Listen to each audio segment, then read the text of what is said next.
Assalamualaikum warahmatullahi wabarakatuh.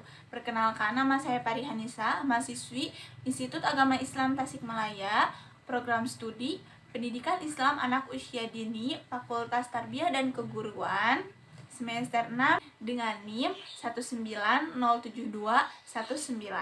Video ini saya buat untuk memenuhi salah satu tugas mata kuliah Pendidikan Anak Berkebutuhan Khusus yang diampu oleh Bapak Oki Lukmanul Hakim MPD. Nah, kali ini saya akan menjelaskan mengenai pengertian anak ADD dan ADHD serta ciri-ciri anak ADD dan ADHD. Nah, yang pertama yaitu pengertian anak ADD dan ADHD. ADD atau biasa disebut dengan Attention Deficit Disorder adalah gangguan pemusatan perhatian terhadap anak. Sedangkan ADHD atau yang biasa disebut Attention Deficit Hyperactive Disorder yaitu gangguan pemusatan perhatian terhadap anak dan hiperaktif. Jadi, anak ADD dan ADHD itu maknanya tuh sama, tapi yang membedakan cuma itu ada hiperaktifnya.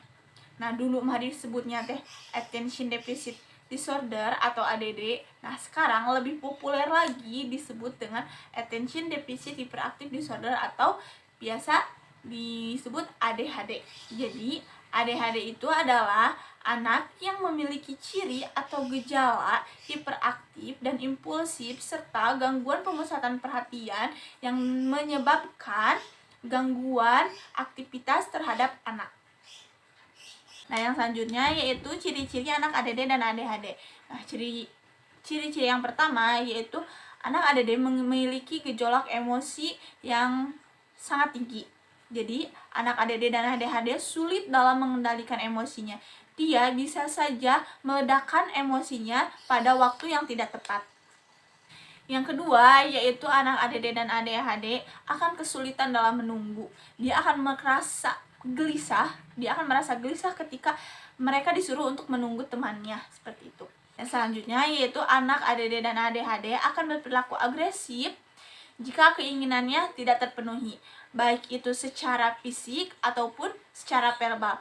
Dia bisa memukul dan berkata kasar jika ada keinginannya yang tidak dapat terpenuhi. Nah, yang selanjutnya yaitu ciri-ciri anak ADD dan ADHD. Anak akan cenderung lebih banyak bergerak, tidak bisa diam atau biasa disebut dengan hiperaktif. Jadi anak di kelas itu akan lari-larian, loncat-loncatan, mengganggu temannya, dan lain-lainnya. Seperti itu. Yang selanjutnya, anak ADD dan ADHD akan merasa sensitif secara emosional dan neurologis ketika menghadapi kegagalan dan kesulitan. Jadi, anak ADD dan ADHD itu akan merasa sangat frustasi ketika menghadapi kegagalan dan kesulitan yang ada di hidupnya. Anak ADD dan ADHD akan cenderung tidak akan bisa menyelesaikan tugasnya karena kurangnya perhatian dan fokus dan banyak gangguannya gitu kan. Jadi anak ADD dan ADHD itu tidak akan bisa menyelesaikan tugasnya secara tepat. Itulah yang dapat saya sampaikan mengenai pengertian ADD dan ADHD serta ciri-ciri anak yang memiliki gangguan ADD dan ADHD. Mohon maaf apabila banyak kesalahan dan kekurangannya. Terima kasih. Assalamualaikum warahmatullahi wabarakatuh.